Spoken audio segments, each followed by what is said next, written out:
May 19, 1798. Napoleon Bonaparte leaves Toulon with 400 ships, 54,000 soldiers. Target, Egypt. The plan is brilliant. Take Egypt. Check out the Indian Way. Hit England from the trade route. The East is calling me, says Napoleon. Like Alexander, like Caesar, Egypt will be conquered. 13 warships under the command of Admiral Brueys protect the fleet. The largest is Lorient, minus 120 guns. The most powerful ship in the Mediterranean. July 2nd, the French take Malta. July 1st, they go to Alexandria. Corn is falling, but the British fleet is after them. Horatio Nelson, 40 years old, but the most genius admiral. Nelson is searching for the French in the Mediterranean with 14 ships. I will find them, and I will destroy them. August 1st afternoon, Nelson finds the French fleet, Abu Qir Bay, Egyptian coast. God is with us, says Nelson. Tonight is victory or death. Horatio Nelson, born in 1758. Small, weak, sick, but the genius of the sea. The only thing I'm afraid of is not being able to do my duty, he says. Nelson thinks differently. Traditional naval warfare. Two fleets line up in parallel, cannons firing, gently. Nelson's way. Close combat. Stick to the enemy. Destroy the ships, completely. Victory is not enough. The enemy must be completely destroyed, he says. His crew adores Nelson. Our Horatio, they say. His leadership is legendary. The 1st of August 1798, Abu Qir Bay. Nelson spots the French fleet. 13 warships are anchored on the shore. They look safe. But Nelson notices something. The French are very close to the coast. But there's a gap between them. We will pass between the ships. We will leave them between two fires. Shocked officers. Night attack, suicide. Nelson laughs, no genius. French Admiral Francois-Paul Brueys is anchored in Abu Qir Bay with 13 warships. The largest is Lorient, minus 120 guns. Flagship. It carries Napoleon's Egyptian treasure, gold, jewels. The French feel safe. They are close to the shore. They think the British can't get close. Also, the day is ending. Naval warfare is fought during the day, everyone knows. Half the crew is ashore, authorized. He's collecting food, relaxed. Brueys is disturbed. He heard Nelson, dangerous man.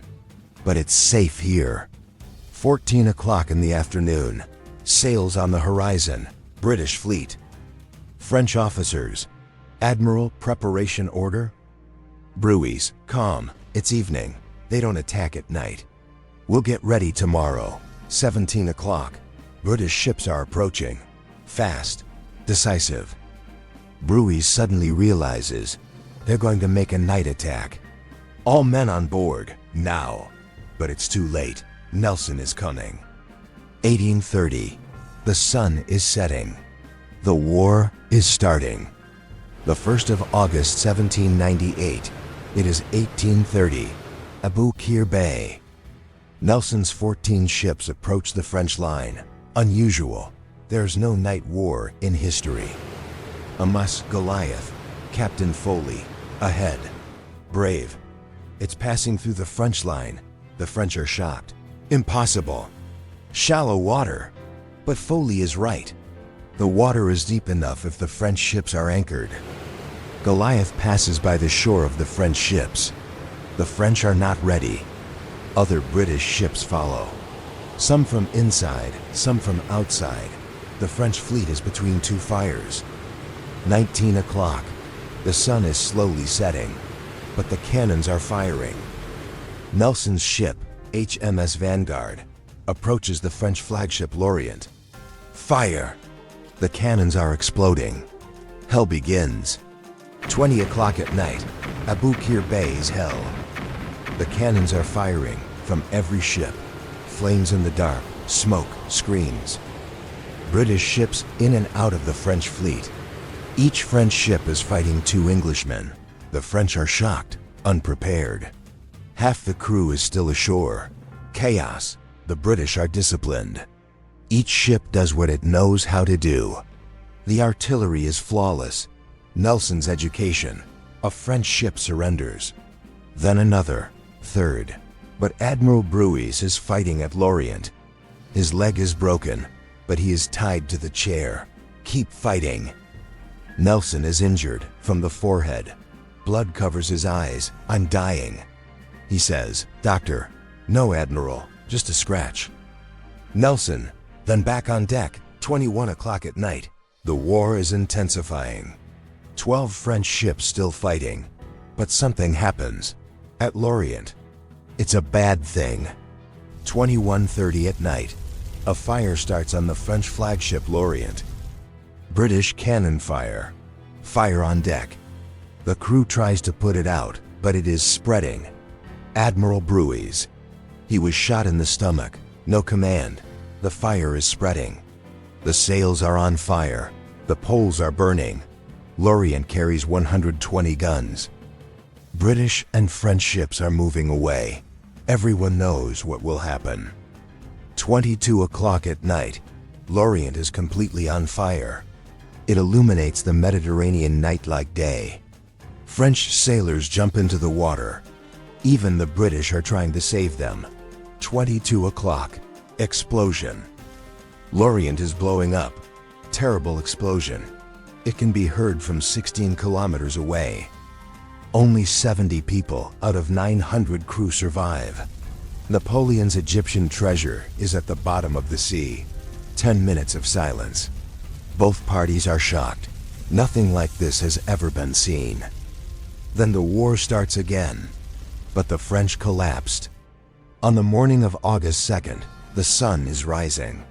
Abu Qir Bay, image of the disaster. Only 2 of 13 ships from the French fleet escaped. 11 ships were destroyed. 9 were captured or sunk.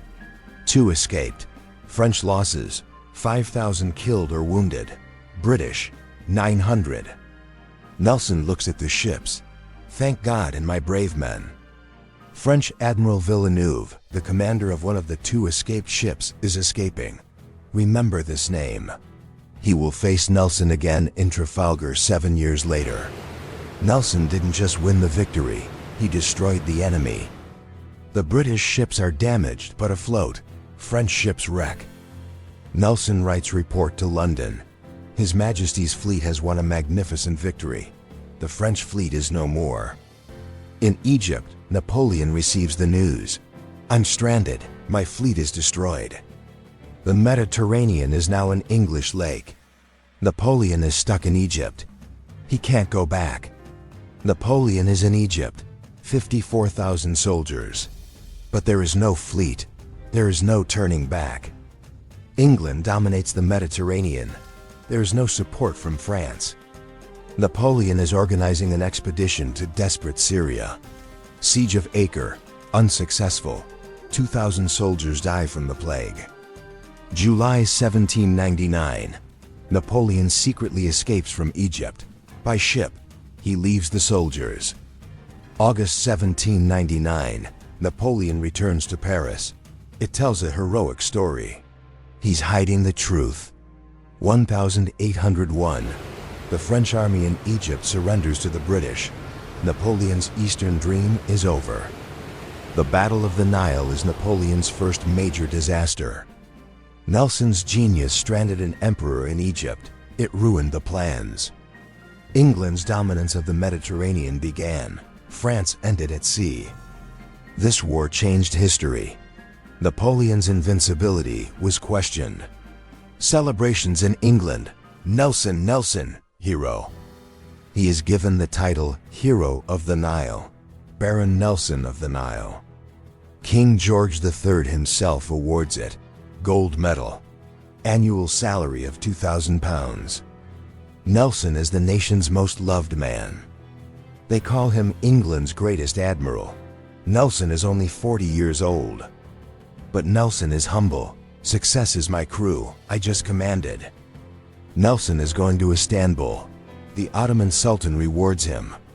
Diamond inlaid sword gift. In Europe, the name Nelson becomes legendary. The children are given the name Nelson. 1799 to 1805. Nelson is in the Mediterranean, watching France, waiting. The 21st of October 1805, Trafalgar. Nelson's last and greatest victory, but it's the end of your life. The Battle of the Nile made Nelson a star. Trafalgar made him immortal. But it all started on August 1st, 1798, in Abu Qir Bay. The Battle of the Nile changed the world. How? First, England's naval dominance. It is now undisputed. Mediterranean English Lake. Second, Napoleon's first major defeat. He wasn't invincible. Europe found courage. Third, the Second Coalition was established. England, Russia, Ottoman, Austria, united against France. Fourth, the Eastern Plan is over. Napoleon could not cut the Indian Road. England breathed a sigh of relief. Fifth, France's naval power was ruined. He never recovered, consistently weak until Trafalgar. Sixth, the Nelson legend began. The road to Trafalgar is open. Losses: French 5,000 dead, wounded, 3,000 captured. British lost 900, asymmetric victory. Technique: first major night naval battle. Nelson's new tactic: between fire. Napoleon later said, "Everything has changed on the Nile. My destiny has changed." Nelson wrote, "At the Nile we saved the future of England." The Battle of the Nile revolutionized naval history. Before, ships are lined up in parallel. They throw the ball gently, gentlemanly, little damage. Aftermath: Nelson's tactic: close combat, stick to the enemy, destroy completely. Night war: it was not done before. "The rules are not for me," Nelson said. Between two fires to turn the French. Genius. Crew training: British gunners are 2 times faster. Nelson's education system. Trafalgar 1805. Nelson used the same tactic. Same result: complete victory. These tactics became the standard of the British Navy for 100 years. Modern naval commanders still study the Nile. Today, Nelson's ship, HMS Victory, is a museum in Portsmouth. Millions visit every year. The wreck of the Lorient is still underwater in Abu Qir Bay. Diving is done. Nelson's legacy lives on. It started in the Nile. It peaked at Trafalgar.